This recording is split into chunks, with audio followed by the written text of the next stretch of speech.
Jacked Up Review Show. It's a Jacked Up Review Show. Jacked Up Review Show. It's a Jacked Up Review Show.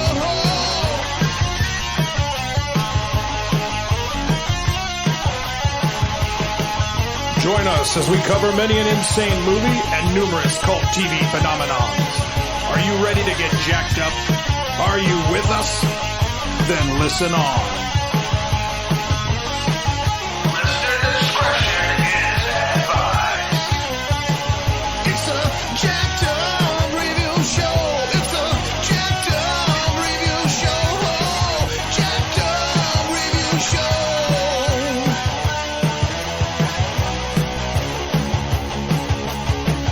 It's a Jacked Up Review Show. It's a Jacked Up Review Show. Jacked Up Review Show.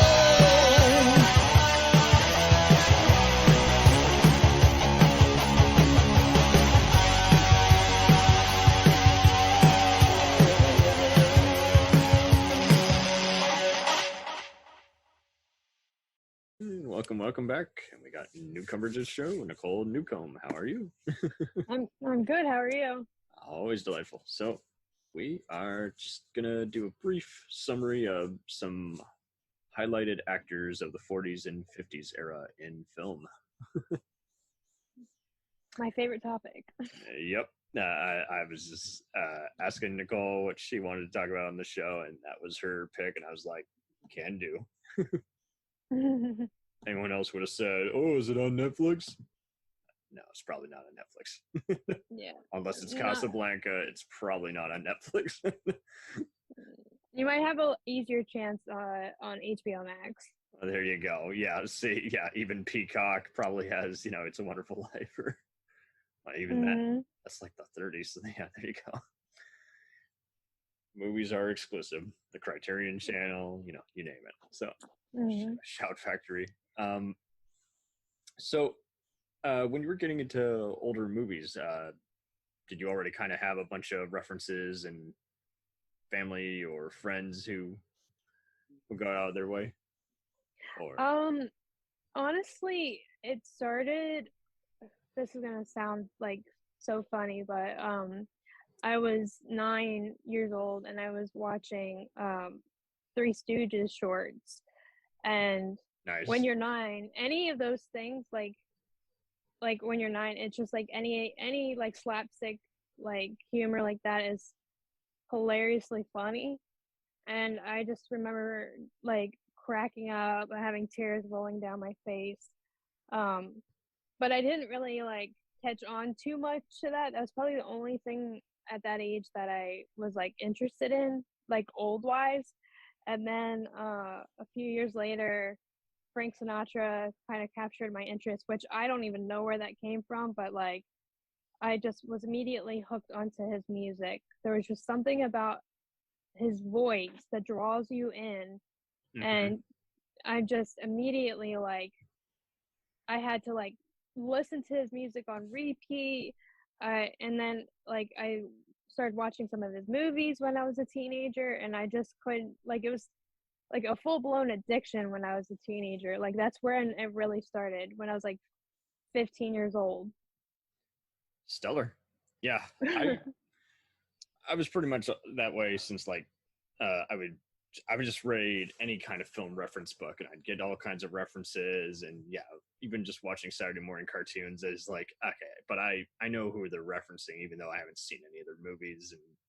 And cable was great, and it was always fun to just kind of wait for it to air on even antenna channels. And I personally, yeah, around age 12 I was getting into any kind of movie, and I didn't necessarily even have a good judge of actual quality. I just always was kind of like, hey, let's check it out, just get together and make pasta and dinner and check out something that we might like or might not like, or might be dumbfounded or might find interesting or worth a watch, but won't really stay with us. But yeah, I mean, I can even remember just unusual video store finds that were just, sometimes they were just compilations of like old TV shows or just a bunch of shorts edited together into one feature-length movie. And it was definitely interesting how, like you say, seeing the Rat Pack and just other comedy troupes that have formed, like Laurel and Hardy and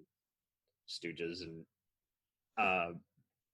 but yeah, I was no stranger to any kind of Frank Capra kind of stuff. My It's a Wonderful Life is still my father's favorite movie, and so I watched a bunch of Jimmy Stewart westerns and mystery films growing up, but I also watched, it's not hard to get into even just some of Hitchcock's just general stuff. So, I would see plenty of stuff with Ingrid Bergman, Cary Grant, and, Lucille Ball even tried it. I think that started the whole, maybe unofficially started the whole, TV actors trying to become big major movie stars and then rebounding back to TV. And I kind of noticed that it really wasn't hard to even be some kind of B genre kind of person. And everyone kind of now, when they hear B movie, they think, oh, low budget bad. And it's like, no, just you're a genre star, so like Vincent Price does gothic horror movies. Katharine Hepburn does, period pieces. Clark Gable does romantic comedies, and Bogart does crime movies, and William Holden does a little bit of everything. That's true. He did political dramas. Yeah. Here we got Vivian Lee and Gregory Peck, and they kind of do a lot of comedy dramas or courtroom fillers. So What's funny though, seeing that on this ranker list that Spencer Tracy's on here, I was at a San Antonio restaurant, and there was a bunch of like classic movie star like photographs that was part of the theme, and it was so funny. I'm like, I know I've seen this actor. And it took me and my sister were taking photos of the various people, and my father's replying back. He's like, I know you smartasses know who this is. And then I'm just like, this last person, I'm like, who is this guy? I know I've seen his movies. Again, Bad Day at Black Rock and everything and all that. What's he been in? And he's like, Spencer Tracy. I'm like, okay, yes, see, there you go. It's just it was funny. I think it was like a couple months ago. I went to the TW. It's a hotel now. It used to be an airport. Really? But but they have pictures of like all on the walls. They have pictures of celebrities that had been on the plane at some point or another. But it's just like, it's like, I remember I just was like, because I went with my best friend, I was like, all right, just, name anybody at all from like old Hollywood era, and I can guarantee I can tell you when, like, the year that they were born and the year they died. And she literally named every single like person that could pop up into her head, and I nailed it. And she was like, how do you know this information? Like, why? And I'm like, I don't know. But yeah. It's just, and then certain names, certain ones just come, like Joan Crawford. You can probably name one of the noirs she's in. Fred McMurray, I'm sure you know him just from Double Indemnity. And it's like, you just need the one blockbuster movie they're in, and you're in. Like, you don't know who Lana Turner is, then you probably at least have seen LA Confidential, and you got the reference there where someone's mistaken for Lana Turner. Exactly. And most of the time it's like they don't even ask for like these tidbits or these facts. I'm like, no, you know what though? You probably would like this. Let me enrich your life with this information about like Vincent Price. Never when he seen was anything in his else 30s. with Judy Garland. No, well, you technically have if you've seen The Wizard of Oz, and I know that's the 30s, but come on. Yeah, exactly. Like 40s is basically leftover from the 30s, and then 50s, like every era is building on the 40s. Yeah. Post Dust Bowl. What I like though, with the 40s is like, compared to like the 30s and the 50s, is like they seemed really Hollywood itself. I could be wrong, but they presented themselves like they were very united, like, oh, we're going to war, we all have to, like, support each other, and you know what I mean. Yeah. It seemed very oriented. It really is hysterical when you tell people, it's like, that is technically a war propaganda picture. I'm like, well, it's entertaining. I'm like, well, see, that's the thing. It can still be entertaining, but just don't deny it. It's in the background. There's a flag waving, for goodness sake. There's the music cue. It's clearly, the Yanks are going off to fight the Germans. And so, yeah, it is kind of funny how you have to kind of educate people on, like, some of the histories. Like, history is in every picture, regardless of whether you get it or not, or are aware of all the codes. And it's like, and that's the other thing too, when you're talking about the ratings, is like, there's plenty of stuff which was, sugar coated or got a certain mature rating, and it wasn't even because of context, because, well, we don't agree with that portrayal, and kind of want. So yeah, there's a lot of these other conspiracy theories that are out there also too, and I'm like, you're just now realizing this. We noticed that most of us have noticed this generally all our lives, but yeah, I don't know. Some people just don't.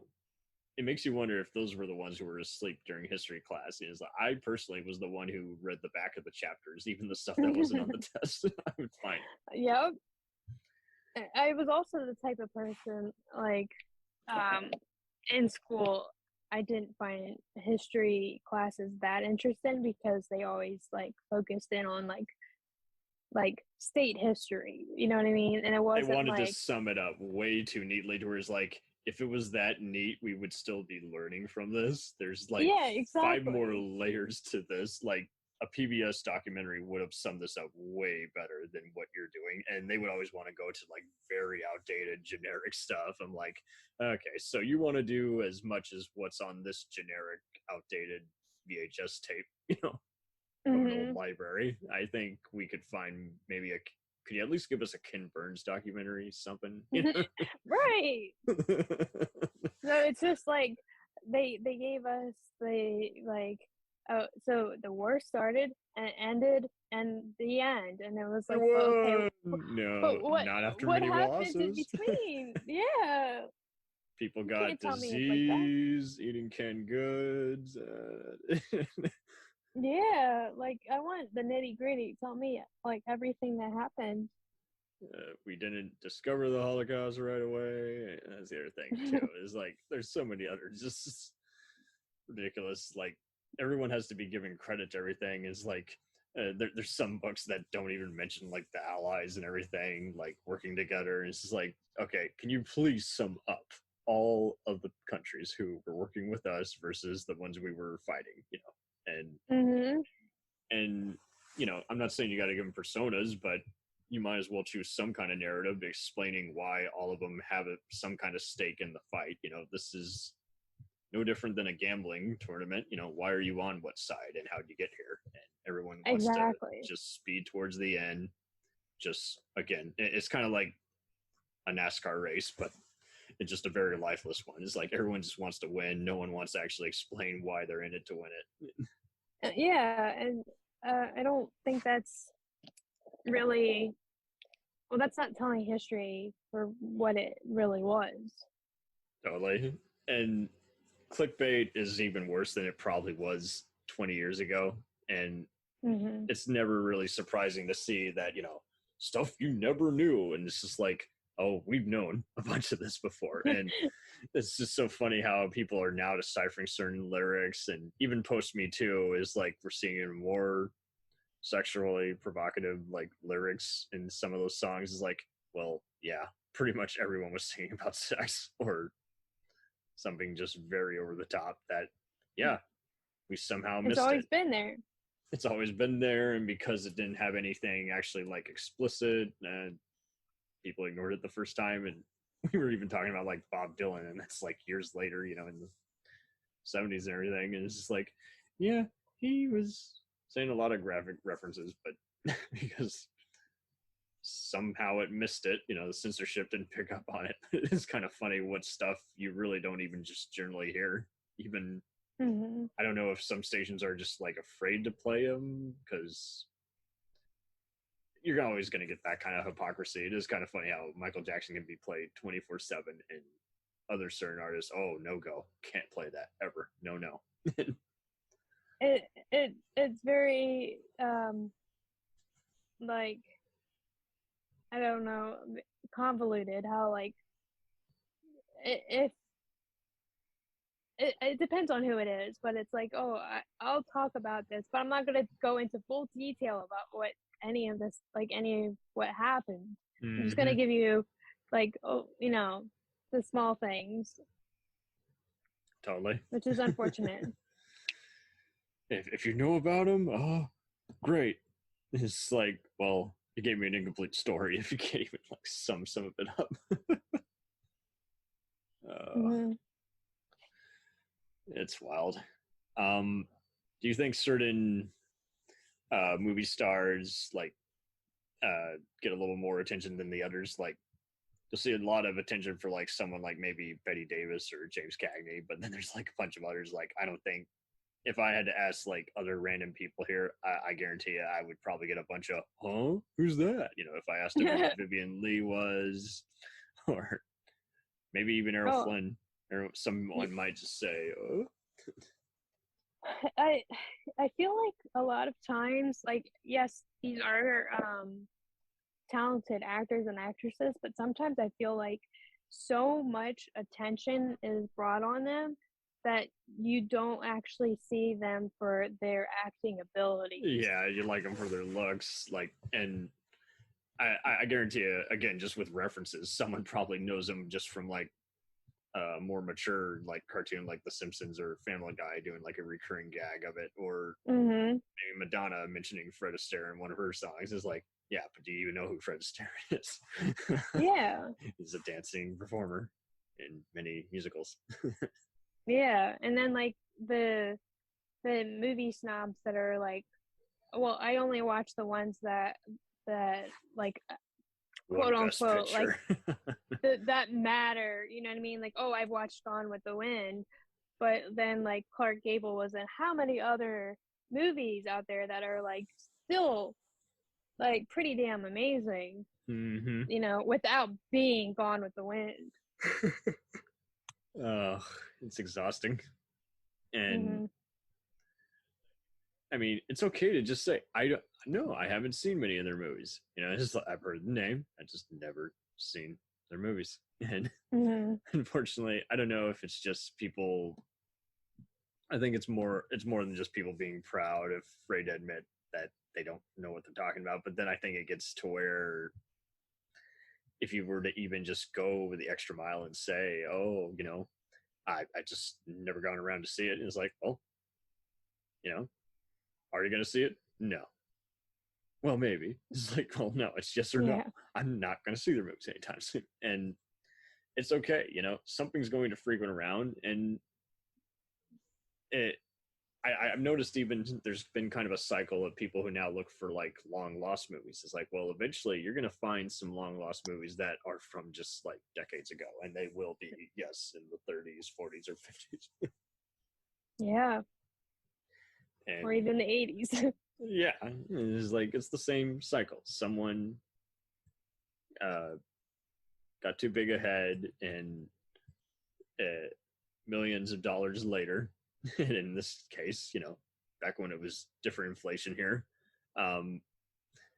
just decided, hey, I'm not proud of this after all this hard effort and hours and sweat and tears.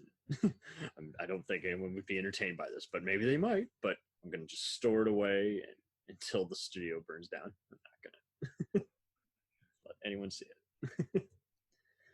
I always like reading those lists where they mention movies that have never gotten any kind of release, not even a Laserdisc or VHS release. Yeah.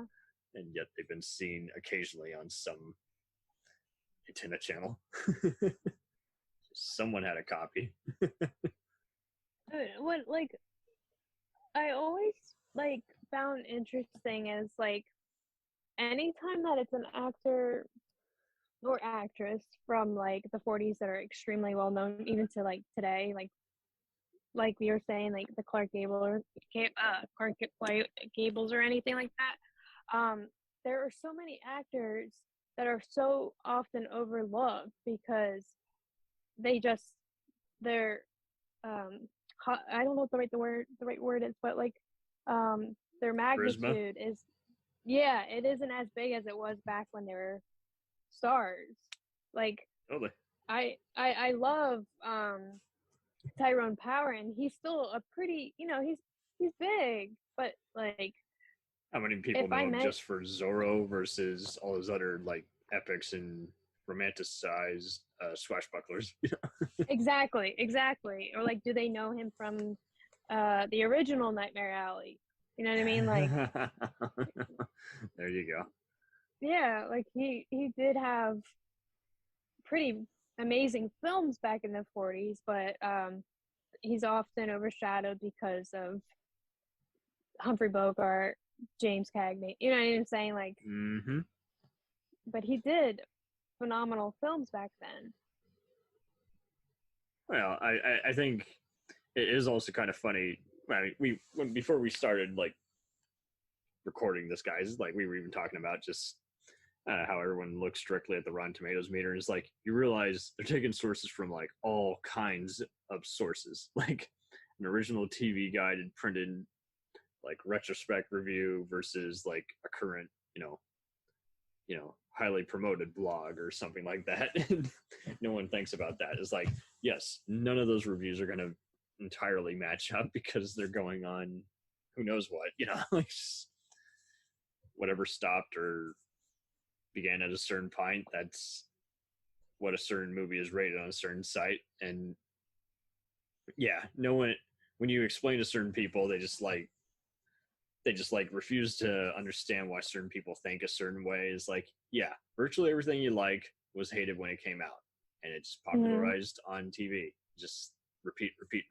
Video stores became a big thing in the 80s, and here they are now. And they refuse to believe that. They just think everything is all streaming. It was always loved, overnight. It was like, no. And I guarantee you, there's going to be stuff you'll see you remembered seeing somewhere on the telly, big or small screen, and you might not like it now for whatever reason. So, I mean, some stuff is only good like seeing once, and other stuff has instant replay value, regardless of its quality. And yeah, I think, I don't know, 40s and 50s films, I think, fall into that category of when people are creating more styles, more commercializing the industry more. And I mean, even just for independent pictures, I think they thrived as well because they were, figuring out how to be even more craftier with their ads or have a lot of do-it-yourself mentality. So, I mean, and unfortunately, no one seems to really, I notice, like explore kind of the 40s and 50s, like independent or even just trashy movies. They just seem to think, oh, Ed Wood's the only one. I'm like, no, there's plenty of other people besides him or Roger Corman. There's like, who lasted, years. He's like 96 now, and there's like, there's plenty of other groups who like would form all kinds of unusual movies and have to pay for the prints and advertising all themselves back in that era. But I guess it even just gets to, where would you see these movies? And I don't know. I think if you want to go back like with decades earlier when people were rediscovering these, it was hard to even find certain videotapes of certain pictures because, all the mom and pop stores were kind of getting their rumps handed to them by, the Blockbusters and Hollywood Videos of the world. So I think, I think there's plenty of other stuff that is continually just rediscovered because there's just all, I mean, anytime I go to a thrift store, I see just unusual rare titles that I've never heard of or that are under a totally different name. And I think it's a lot of fun because those tapes are going to continually get circulated around and be rediscovered by someone. And thank goodness for TPM. And it's kind of funny how these movies kind of have some kind of curse mentality. They were meant to just kind of be discovered by an unknowing audience. Yeah. Appreciated then, they might be appreciated now. it's too late to tell the creator whether or not you liked it. They've been long time dead. Oh, Yeah. it is also fun to kind of, when you try to rank like the best performances of certain actors, and much like today, there's always going to be one picture they might be somehow on the record later in a retrospective saying they're not proud of, but it's even more fun just seeing when you talk with some of today's world, how many of the purists are going to just go only with what a certain movie site has claimed is their best. It's like, no, I'm going to ask you, what do you think is their best performance? And that's a lot of fun to just kind of discover a lot of stuff, because you're almost guaranteed going to encounter someone who has probably only seen like their top 5 often listed movies and not much else. And those that might have trouble remembering the ones, unless it's, they've seen them more often. And I do think it's anyone, I mean, this is why I do all these actor retrospects. I was like, anyone who I've seen a good chunk of their resume, let's do an episode on. And if you want to watch a bunch more to squeeze in before we do this, let's do it. If not, let's just take everyone at their word. It's even more fun, but I didn't really get this as much for the 40s and 50s as what I get now. Nowadays, I'll see so many people placed in a movie, but they're kind of in a nothing role, or one that has very limited impact on the actual story, and it kind of feels like a waste of time. I didn't really get that as much with 40s and 50s films. It's like every star pretty much is needed, And I don't know if it's just some mild coincidence or what, but I mean, however things were run with extras and the first 5 names on the poster to sell the picture. But definitely the case with poster childs in the 40s and 50s is like, yeah, I think everyone pretty much knows who the first 5 names are. Exactly. And they don't really look into like beyond the 5 leading actors, which is a shame. Like, there's so many movies where like Charles, just saying random, but like Charles Lane was in like over 100 movies, I believe, and he literally pops up in like all of these movies. Like he's literally in It's a Wonderful Life, and you don't even like think of him because you're thinking, oh well, Jimmy Stewart or Lionel Barrymore's in that, you know what I mean? But he's in that, and he's in so many like countless classics. Right. And I mean, I even have to correct a few other people who are like, oh, James Dean was only like in 3 movies. I'm like, no, he was an extra for the longest time, and you can spot him pretty easily in some of those other movies that he did. It's a lot of fun to even spot them before they're famous for those eras, because at that point they are often in a pretty pivotal scene running around in the background. It's a different world then, how they did it. Yeah, and I guess like I feel like they're like, well, if they're not in the starring role, then they weren't really in the movie almost. Yeah. But if they're giving like a monumental performance, like I'm going to notice, I'm going to see it.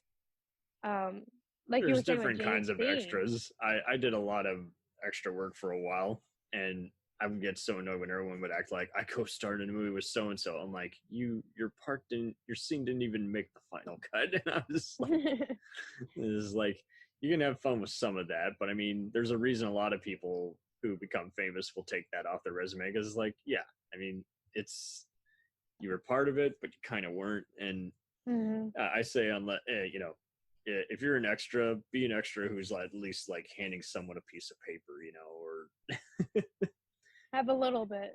Seen being arrested in a police station, or handing the football to the president, in a political film. Exactly. Don't be. Have something with it. I was one of thousands of, non-legible prisoners in a crime drama riot scene. I don't know.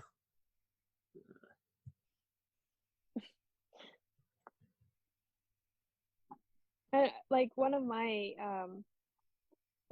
favorite actors, is not a very well known actor, but whenever, like, most of his roles, he had a name. Like, he wasn't just like guy on site, like guy on the bus. Like, he was like, he had somewhat of a role. And like, I remember seeing the first movie I saw him in, John Garfield overshadowed him, which I know everybody loves John Garfield, but I was drawn to him. There was like this magnetism about him that just made him so likable. And he actually, his name's Jeffrey Lynn. He was a pretty, I'm not going to say he was like an A-list actor by no means, but he, you know, he had a pretty good career before the war hit. And he starred in movies with like Betty Davis and Humphrey Bogart. Like, he had a pretty nice resume. Like, but he was never like that. He was never always. I should say, like, he wasn't the lead actor in the higher or the more popular films. But to me, he always had an impact.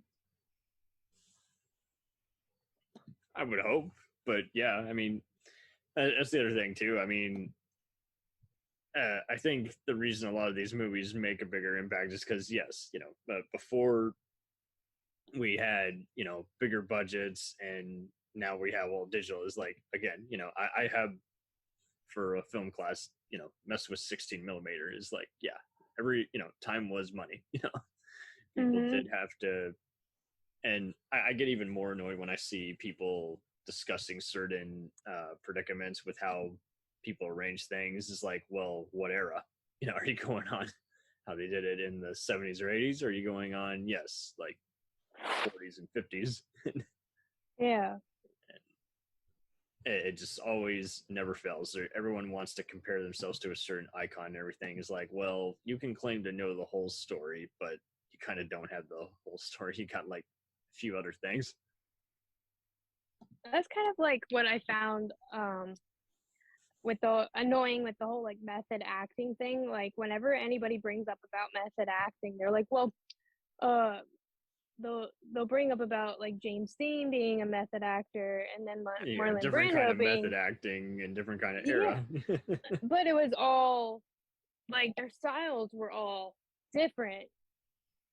I mean, like, they were similar in some ways, but they were different. Like, if you watch a Montgomery Clift movie and you take Montgomery Clift out and just say put James Dean in it, it's not going to work. Right. Or like you do a John Garfield movie, because like, he, I guess, was the original method actor or whatever.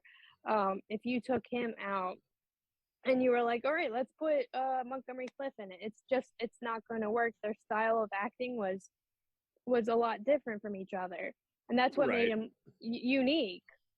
Oh, totally. I mean, on a Dean-related notion, I mean, look at Natalie Wood. She had a very unhappy, you know, upbringing and everything. She was pretty much reflecting her childhood on screen, and I mean, then she's working with a method actor like, you know, Marlon Brando, and it's just kind of funny how people put up with his crap back then versus later on, where they were like, oh, he really is box office poison.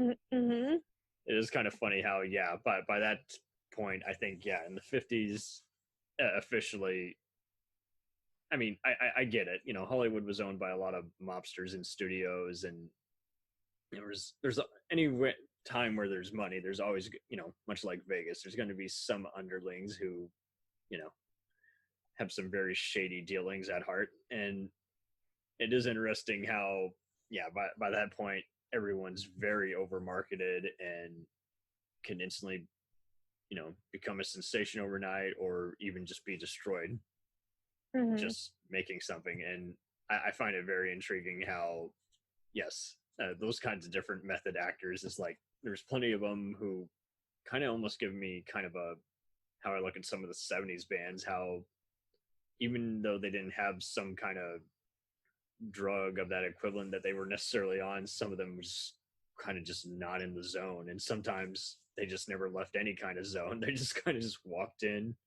and did what they were going to do. And it's not like how it is now where there's all this other extra peer pressure and trying to get a gig based on a good, demo reel or audition. It's like, you guys, it has changed so much differently. Now it's not even based on a certain look. It's like these guys, they had to pretty much just whatever they saw, they could literally coast through being whoever they were on or off screen. And if asked why they were a good actor, they couldn't even tell you. It's like, people react to me. I somehow play to the camera.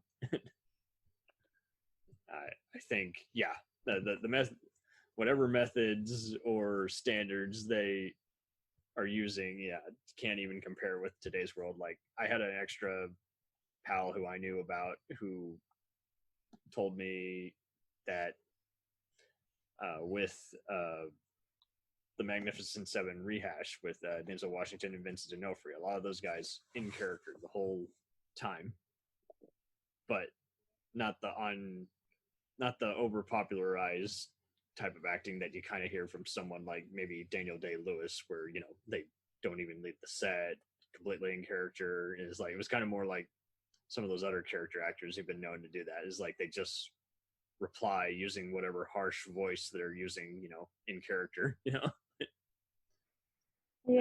They can still have a regular conversation when cameras are on or off. So, right, exactly. and I think that's the other thing. It just got a bad. It could be a bad PR thing for certain people who thought, oh, that just means they're gonna, if they're playing a serial killer, oh, that must mean they're gonna actually kill someone. Like, no, it just means some of them went overboard or offended someone who wasn't on their same level, or I don't know, maybe they did overdo it and they just need to be fired because, this is all play and pretend. So. Exactly. Like, that always makes me think of I know this is not like 40s or 50s related, but method acting. Jared Leto is known for doing that, and he gets so intense about the character that he's portraying that he literally just is that character. Like, he's not himself anymore during the filming. Like, he became, during Suicide Squad, he was portraying himself as that Joker. Like, there was no Jared Leto. Like, he was so invested in that role, he couldn't see beyond anything else but that. You would hope, because everyone wants to be something different. They don't want to be themselves, and it is funny how someone can be so good and yet I think, I don't know, when everyone sees something extraordinary on screen, they like to also assume that someone is just as interesting as the characters they're portraying. Is like, sometimes they can be just an average Joe who has a certain talent, and I don't know. It's always so funny what celebrities that the paparazzi left alone after a while because they just couldn't get anything interesting from them. It's like, I got nothing to share with you, nothing scandalous. Exactly. It is wild how they did the tabloids back then in the, shall we say, 40s and 50s, because, it really was damaging. It really was. And then it was so damaging to so many lives.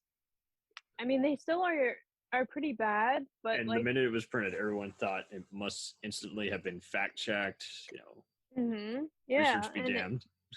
A lot of people back then, obviously, they weren't given the opportunity to like come out of the closet or whatever, and these tabloids would like jump on it and be like, oh well, this actor was seen with this actor, and like it would destroy their career. And they would be like, so like, what does who they're seeing have anything to do with their acting abilities? Right. And I mean, I'm sure you heard about the story about Clark Gable. You know, he was closeted, supposedly, same thing as Robert Mitchum. But yeah, apparently he like ran over someone and like I don't know who the authorities were that had like to bribe like some attorney to just like not even remotely consider that. It's like I don't know if they paid the dead man's family or something, but yeah, I always heard about that, and it is kind of just wild how. I mean, it's kind of the same thing when you hear about sightings of certain things, and people are always so surprised. It's like, well, why didn't that get as similar attention in the 50s? It's like, well, people in the 50s didn't have Google Maps or, not everything got reported to every town, is like we were more advanced than say medieval times where, you had carrier pigeon or something, but, still not by much, we got our sources from the newspapers and the radio, and Exactly. still a thing today. And there is really even funny seeing nowadays what some people are afraid to lose their papers or their radio, and it's like, well, I'm not sure about AM because there's a lot of politics that like to get vented out on that end of things, but yeah, newspapers just couldn't keep up with the costs of the physical, printing and everything, Mm-hmm. stay green, and you know how it is. They also like to cut corners on paying their various editors.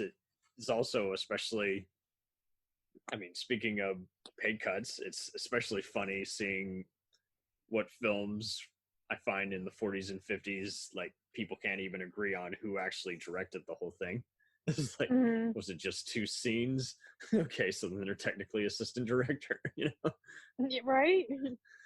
There's like one title, I think, from the late 40s, and there's like 3 directors, 2 of them are uncredited, and only one got the credit, and you don't know if it's a typical Directors Guild BS where like he started the picture and then he got fired or died, or and then the other 2 people took over. You don't know what it is. And it's interesting though, because some people eventually cough it up, and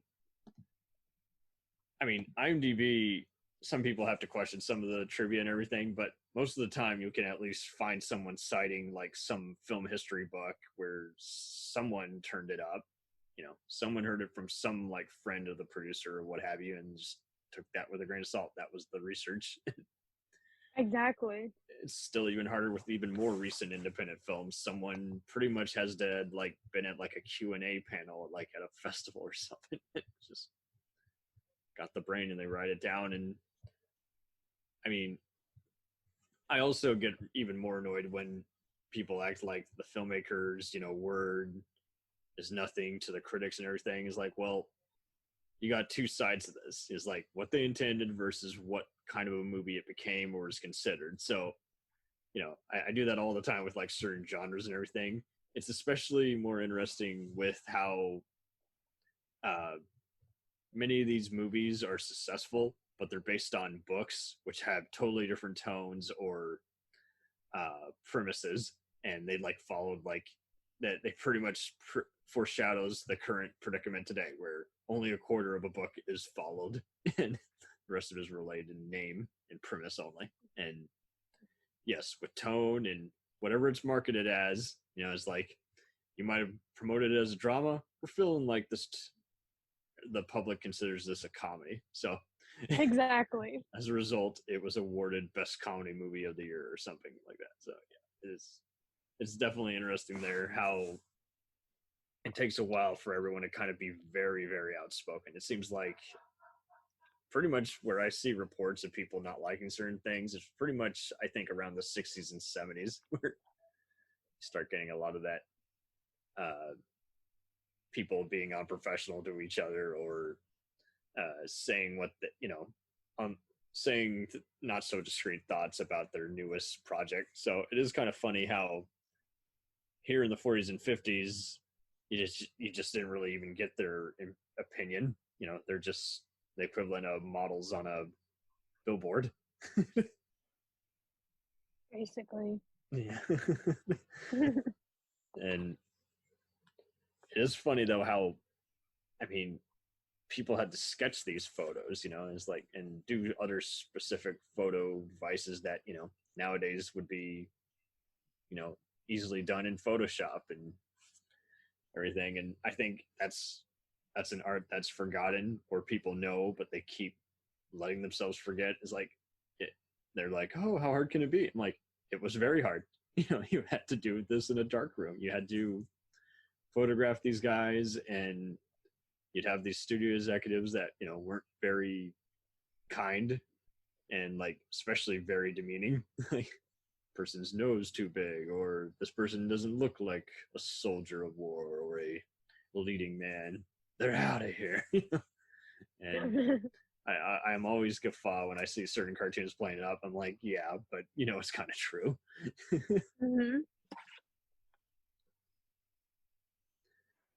Everyone is a character, and sometimes, playing themselves, pretty much a character that not even a movie can sum up in just 2 hours.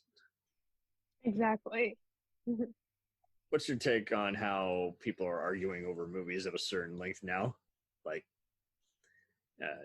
back then they could be very self-indulgent. It was all they had, and now it's like death to a movie. How dare it be 3 hours? It seems like that's kind of faded after the 70s a bit. I think I feel like it depends on what the movie is about, what genre it is. I can't even come to think of it, even remember when they started 3 hour movies. Yeah, I personally, if it's past like 2 hours, it can be a struggle if it's one of those movies where like nothing happens in between. Mm-hmm. But I feel like most movies that are like that length, they're that long for a reason. They have a story that needs to be told. I can appreciate a movie for that length of time. Not saying my attention span's going to be there, but but I can appreciate it. I don't know. I'm probably one of those people that's like, well, is it 3 hours? We'll break it in half, and I'll watch an hour and a half now, and then watch the other half. You got hour to. and a half later. Got to, man. Got to. Yeah. Sometimes it works better that way. You have an unofficial miniseries. Exactly. Oh, so who do you think is just going to continually like be featured in museums and hopefully introduce a few people to the pictures that their grandparents grew up watching? Like actor-wise, or yeah, or just other just famous faces that you think are going to continually be referenced. Like, I see a lot of beauty queens or even just people in makeup will, for whatever reason, reference stuff that they claim is influenced by Greta Garbo. I'm like, really? Okay, interesting. So I see casual stuff like it here and there, but it seems like maybe I might see occasional like a fashion magazine that is going for like a Cary Grant kind of look. I'm like, okay, interesting, but it seems like that's as close as I get. Like, I don't really see any kind of references like in a cartoon or a pop culture, or unless it's like maybe at a library or a museum or some sort of expo. I think it honestly, I feel like it comes in waves. Like, I remember back in the 90s, like shoulder pads were like massively popular, and like Joan Crawford was like, that was her thing back in the 1940s. Like, that was one of her like fashion hits. And like, I just feel like you get like that resurgence, like right now shoulder pads might not be popular or whatever, but like give it a couple more years and I'm sure it's going to come right back. Like, it's the same thing with like you were saying with like Greta Garbo. Like, that look is not like a huge popular thing right now, but like give it a couple more years, I'm sure it's going to like be just as popular as it was back in her heyday. Right. It's a good question because it does seem like, in waves, it's like you just see it here and there, and people try to get like a statistics on it. It's like it's kind of just whatever everyone's feeling. Exactly. What everyone wants to. Like, I didn't think like acid jeans were gonna be a popular thing again, and here we are. Here we are. Well, thank you ever so much for kind of just having a fun kind of pop culture sit down. Yeah, anytime. It was fun. Too cool. What are you going to be watching in these coming months? that you recommend moviegoers? Oh, and there's so many choices. Well, I'm gonna say I definitely recommend Mildred Pierce. Probably Joan Crawford's the most famous role. But watching that movie, you can see why she won the Oscar. I mean, she's absolutely like fantastic in that. I would also recommend, not from the 40s, but Easy Living is one of my all-time favorite movies. It's Nice. It's just a goofy like rom-com. It's superbly casted. It just I believe it's directed by Mitchell Lyson. It's just a really goofy, funny movie. Stellar.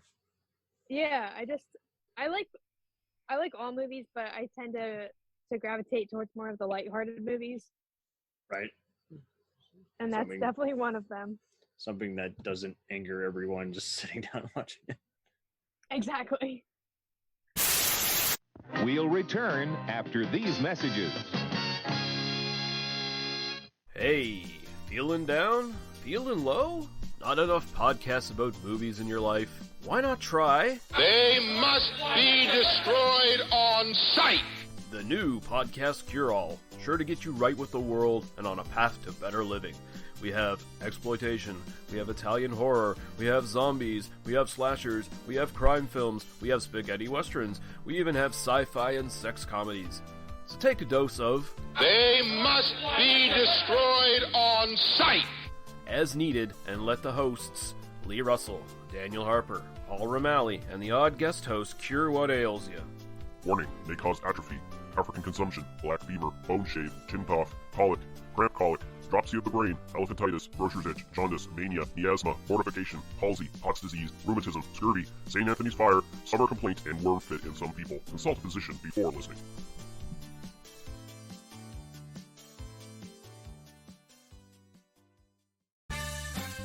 Did you ever see a film at such a young age it left you traumatized with cinematic wounds? Necrophilia. It's a dead issue, man. Don't push it. Cinema Psyops is a weekly podcast documenting an ongoing experiment on the mind of an unwilling test subject. No one should have to watch this movie. Oh, no one should have to watch this? No one should have to watch this movie. Surprisingly, it's not a topic that a lot of people really want to tackle. I'm shocked, prudes. I know, really. Right? It's the next sexual frontier that no one wants to explore. I am, in the most sincerest of senses, disappointed in you. It takes a powerful goddess like Connie, jam her arm down the monster's throat and kill it. Oh, I'm still tripping out over that. Even as a kid, I was like, I gotta find a girl like that. Every week, I get a new look of disappointment that I never thought I could get out of her. Unimaginable. At 12 years old, you should not be watching this movie. Obviously. At 13, you should not be. 14, you shouldn't be. I'm not entirely sure even 17-year-olds should be watching this. Just because you're offended by something doesn't mean that you have the right to demand that it doesn't exist. Watching this film again, I had all of this like little nerd glee with everything that kept Little popping up. history all popping up absolutely. at you. So I totally loved this film. Hey, I know why you couldn't see that. It's because your brain's warped from watching this shit at 12 years old. Yeah, this is a rough movie. I told you ahead of time when we were getting ready to do it that it was How going to be could a you rough watch one. this shit at 12? Because physical wounds heal, cinematic ones don't. Listen to Cinema Psyops.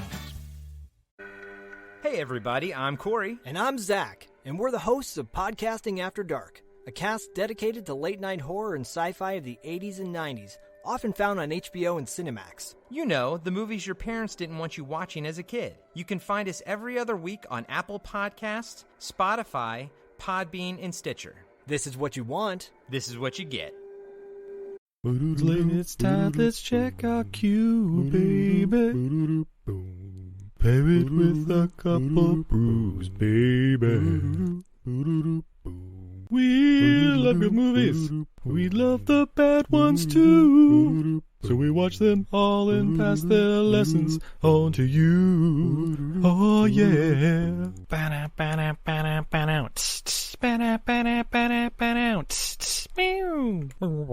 Everything I learned from movies helps to make life a little bit groovy. With a one-liner plot holes and gratuitous movies. It's time to get busy with your friend Steve and Izzy at eilfm.podbean.com. We now continue with our program.